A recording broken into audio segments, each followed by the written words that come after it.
ইচ্ছে ছিল কনকনে ঠান্ডার মধ্যে দিয়ে ওই উঁচু সমৃদ্ধশালী পাহাড়ের রাস্তা দিয়ে হেঁটে চলব। সেই ইচ্ছা পূরণ করতে একদিন বেরিয়ে পড়ার গল্পটা শুরু হয়ে গেল হঠাৎ করেই। তো এখন বাজে 1:45, অর্থাৎ দিনের বেলা অবশ্যই নয়, রাত্রির 1:45। আজকে হচ্ছে 7 তারিখ, 6 পেরিয়ে 7-এ পড়েছে। তো এই রাত্রির 1:45 সময় তোমাদের সাথে কথা বলার একটাই কারণ, আজকে আর একটা নতুন যাত্রা হতে চলেছে তোমাদেরকে সাথে নিয়ে। আজকে যেখানে যাব সেটা হচ্ছে প্রথমে শিলিগুড়ি, এবং সেটা বাই ট্রেন নয়, বাই বাইক।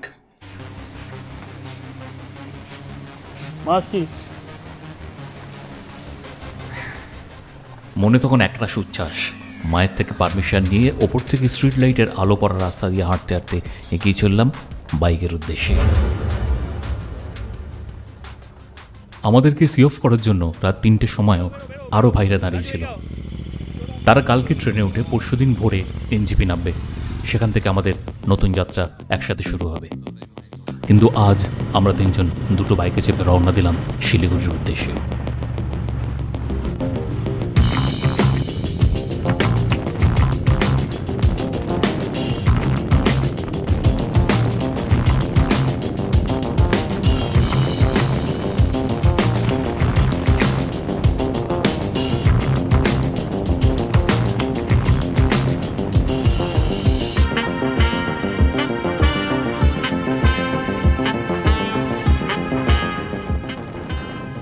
শুনশান ফাঁকা রাস্তা পেয়ে বাইক তখন রাতের অন্ধকারে দেদার ছুটছে।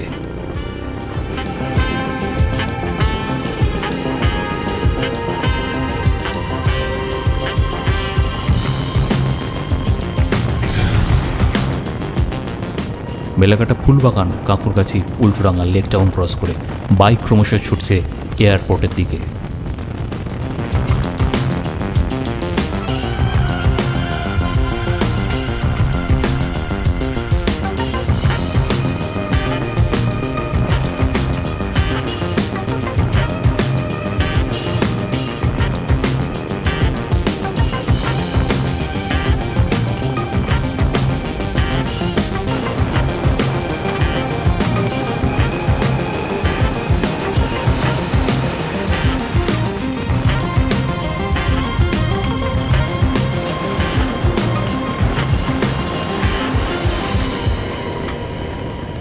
এয়ারপোর্ট থেকে ক্রমশ এগিয়ে মধ্যমগ্রাম, তারপরে ডাকবাংলো মোড়ের রাস্তার কাছাকাছি NH-12 ধরে আমাদের গাড়ি এগোতে শুরু করলো।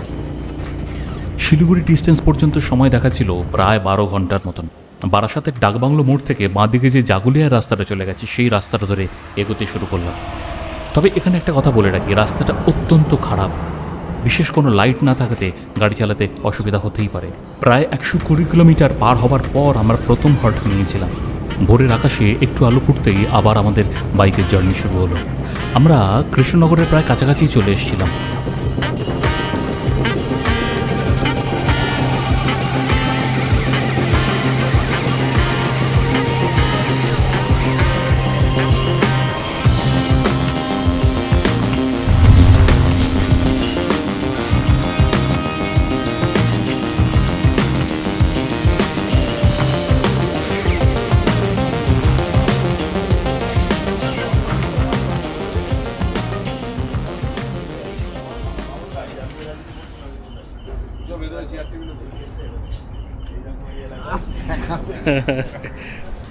আমরা কৃষ্ণনগরে এসে পৌঁছেছি। কৃষ্ণনগরে এখানে পান্থতীর্থ বলে একটা দোকান আছে, যেখানে তোমার চা, স্ন্যাক্স, বিভিন্ন রকম মিষ্টি, এই সমস্ত জিনিস পাওয়া যায়।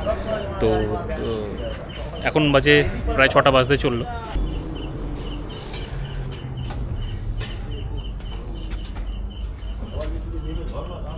এটা আমাদের চা? হ্যাঁ। অনেকটা পথ কভার করতে বাকি, তাই খুব বেশি দেরি না করে চা আর বিস্কুট খেয়ে মুখে চোখে একটু জল দিয়ে পান্থতীর্থকে গুড বাই জানিয়ে রওনা দিলাম শিলিগুড়ির উদ্দেশ্যে। পূর্ব দিকের প্রভাতী সূর্যোদয় আর চারপাশের প্রাকৃতিক শোভা দেখতে দেখতে বাইক সুন্দর রাস্তা দিয়ে এগিয়ে চলল তার নিজের গতিতে।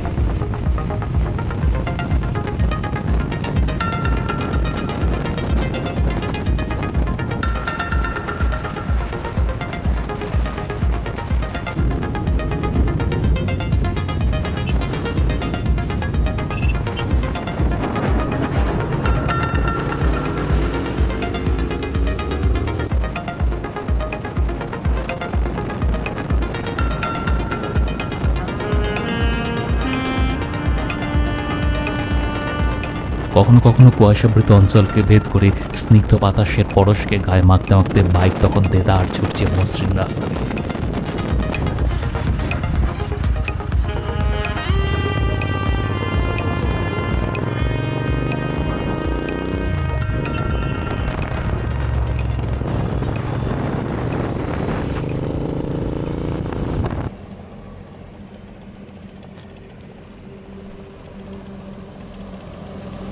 আবারও অনেকটা পথ অতিক্রম করে আমরা বায়োব্রেক নিতে দাঁড়ালাম। এখান থেকে ডালখোলা 277 কিলোমিটার আর বহরমপুর 25 কিলোমিটার। এখানে দাঁড়িয়ে চারপাশের প্রকৃতিকে একবার চোখ বুলিয়ে উপলব্ধি করে নেওয়া। যারা লং ড্রাইভ বা লং রাইড জার্নি করে তাদের কাছে এই হলটা খুবই দরকারি। অন্তত 100 থেকে 150 কিলোমিটার অন্তর অন্তর প্রত্যেকেরই একবার করে হল্ট নেওয়া উচিত। তাতে শরীর মন দুটোই রিল্যাক্স হয়।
এখন আমরা এসেছি পলসন্ডা বলে একটা জায়গাতে, একটা ধাবাতে ব্রেকফাস্ট করতে। এখান থেকে ফারাক্কা অ্যাপ্রক্সিমেটলি 85 থেকে 86 কিলোমিটার মতো ডিস্টেন্স রয়েছে। রাস্তা হ্যাঁ, মানে ডেফিনেটলি ওই আমরা কৃষ্ণনগরের পর থেকে রাস্তাটা খুবই ভালো। ওই আর কি কৃষ্ণনগরের আগে থেকে টুয়ার্ডস এই পলসন্ডা পর্যন্ত সত্যি খুব সুন্দর রাস্তা, নো ডাউট ভালো রাস্তা। বাট তার আগে পর্যন্ত প্রচণ্ড রকমভাবেই খারাপ রাস্তা ছিল, যে কারণে আমাদের বাইক তখন ভালো করে চালানো যায়নি। যাই হোক, তো কেমন এক্সপিরিয়েন্স হচ্ছে তোর? দারুণ। ওরা রাত্রিবেলা যে খানাখন্দর ওপর দিয়ে বাইকটা চালালি সেটাও একটা এক্সপিরিয়েন্স। বাট সেইটা না এক্সপিরিয়েন্স করলে হয়তো পরের রাস্তাটা এতটা। আমাদের আজকে দুটো বাইক এসছে, দুটো বাইক, একটা হচ্ছে দুটোই রয়্যাল এনফিল্ডের, একটা হচ্ছে হিমালয়ান আর একটা ইন্টারসেপ্টর। ব্রেকফাস্টটা করি। তো কী নিচ্ছি এখানে?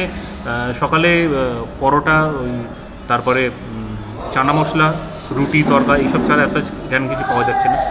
তো ওই আর কি পরোটা, রুটি, চানা মশলা, তরকা, এই সবের মধ্যেই ব্রেকফাস্ট কমপ্লিট করতে হবে। তবে এটা খুব সত্যি কথা যে এই ধাবার প্রতি কটা রান্নার স্বাদ খুব ভালো ছিল। আমাদের টোটাল বিল হয়েছিল 284 টাকার মতন। তরকা অ্যাপ্রক্সিমেটলি 70 এবং চানা মশলা ওই 120-র মধ্যে পাওয়া যায়।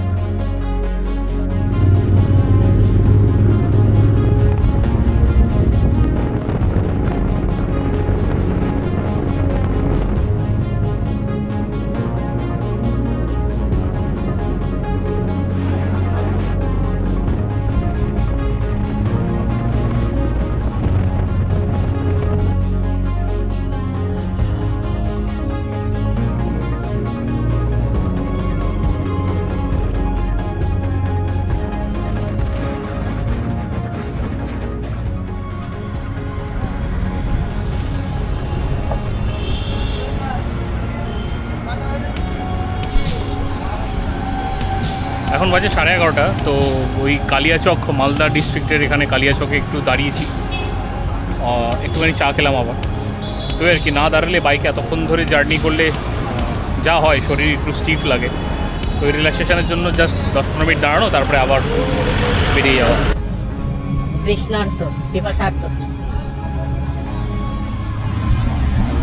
মুখ নড়ছে না, চোখ নড়ছে না, খালি গলার নলিটা নড়ছে। এই যে যত দাঁড়াচ্ছি পৌঁছানোর সময় তত বাড়তে থাকছে, কিন্তু উপায় তো কিছুই নেই, এভাবেই চলতে হবে। লং জার্নি, তাই রাস্তাতে মজা করে চালানোটাই আমাদের উদ্দেশ্য ছিল।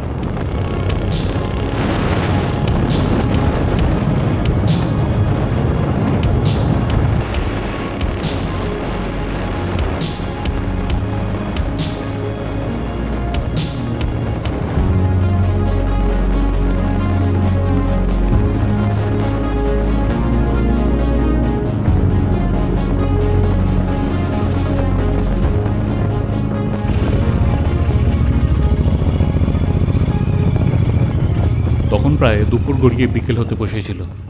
এদিকে জিপিএস রাস্তা এতক্ষণ ঠিক দেখার পরে হঠাৎ এমন একটা রাস্তায় প্রবেশ করলো যেই রাস্তাটার উপরে ব্রিজ তৈরির কাজ চলছে, অর্থাৎ এটা আন্ডার কনস্ট্রাকশন।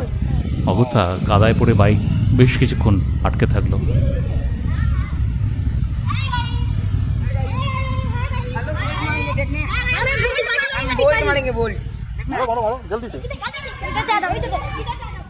বাইক এদিকে কাদায় আটকে অগত্যা ওদের সাথে কিছুক্ষণ সময় কাটিয়ে নিলাম।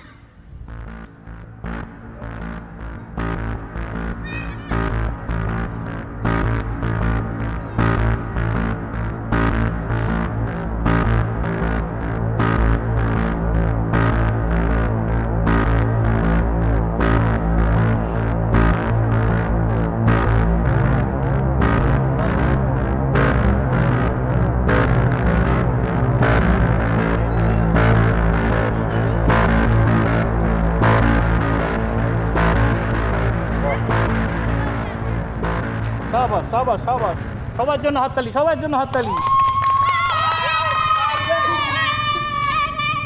Thank you, thank you, thank you. এইটুকুতেই ওদের আনন্দ। ততক্ষণে বাইক কাদা জল রাস্তা পরিষ্কার করে এগোনোর চেষ্টায় ব্যস্ত।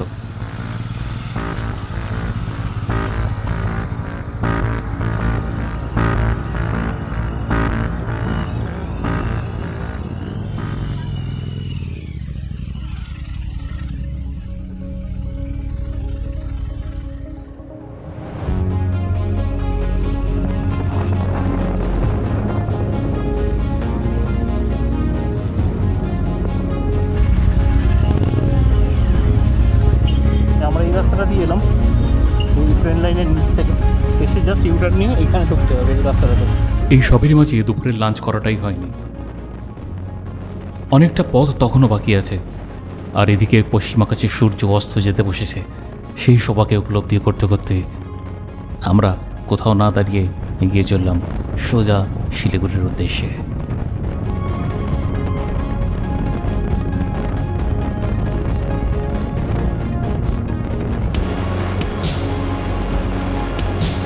অবশেষে দীর্ঘ যাত্রাপথের অবসান। কলকাতা থেকে শিলিগুড়ি পৌঁছতে সময় লাগলো প্রায় 15 ঘন্টার মতন। এখন আমরা হোটেল চালু যাই, দেখছি এখানে রুম পাওয়া যায় কিনা। তো আজকে এখন কটা বাজে? 6:30 মতন হয়েই গেল পৌঁছাতে। তো কালকে আবার সকালবেলা বেরিয়ে যাবো এখান থেকে, যদি এখানে রুম পাওয়া যায় তো দেখা যাক।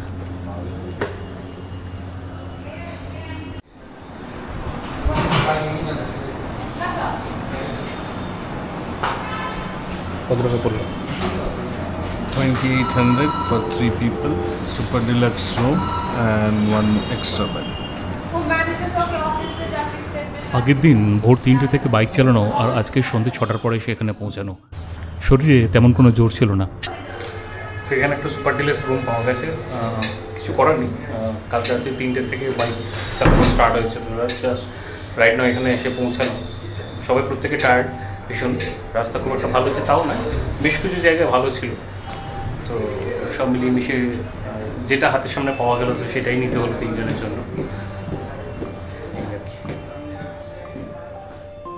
রুমটা যথেষ্ট বড়, এখানে ডাবল বেডের একটা অ্যাকোমোডেশন রয়েছে, প্লাস আমরা এক্সট্রা একটা বেড নিয়েছিলাম। ঘরে ঢুকেই ডান দিকে দুখানা চেয়ার এবং একটা টেবিল রয়েছে, সাইডে একটা আলমারি, তার সাথে ড্রেসিং টেবিল রয়েছে এবং দূরে টিভির কাভার্ড এবং তার পাশে একটা আলমারি রয়েছে।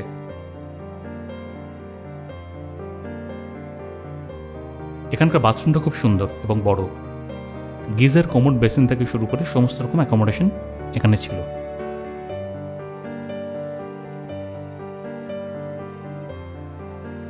দুপুরের লাঞ্চ না করাতে প্রচণ্ড রকম খেতে পেয়েছিল, তাই আমরা মিক্সড চাউমিন এবং ড্রাই চিলি চিকেন অর্ডার করেছিলাম। টেস্ট খুবই ভালো ছিল। কিছুক্ষণ পর সামনে একটু বাইরে বেরিয়েছিলাম হোটেল থেকে বেরিয়ে পরিবেশটাকে দেখার জন্য, ভালো লাগছিল। বাকি ভাইদের দল কাল সকালবেলা এনজিবি স্টেশনে এসে পৌঁছাবে। খুব খিদেও পাচ্ছিল, তাই বেশিক্ষণ সময় নষ্ট না করে তাড়াতাড়ি হোটেলের দিকে রওনা হলাম।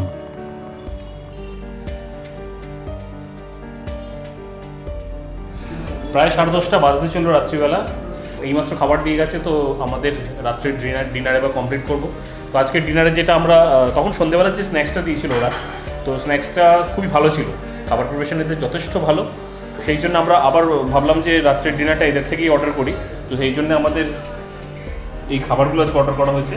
রাত্রের খাবারে ছিল বাটার নান, ডাল makhani, salad, mixed fried rice এবং চিকেন টিক্কা মশালা। সব কিছুরই প্রাইস ঠিকঠাকই লেগেছিল, অর্থাৎ 150 থেকে 180 কি 90 এর মধ্যে। কলকাতা থেকে শিলিগুড়ি যাত্রাপথের পর্ব আজ এইখানেই শেষ করলাম। ভালো লাগলে লাইক, শেয়ার, সাবস্ক্রাইব করে পাশে থেকো। দেখা হবে দ্বিতীয় গন্তব্যে। তুমি তো ভাষণ দিবি। এবার আমরা খাবো, হ্যাঁ খিদে পাচ্ছে। খুব খিদে পেয়েছে। আহারে বাবা সোনাটা কতদিন খাইনি, দেখলে ভারী কষ্ট লাগে। হ্যাঁ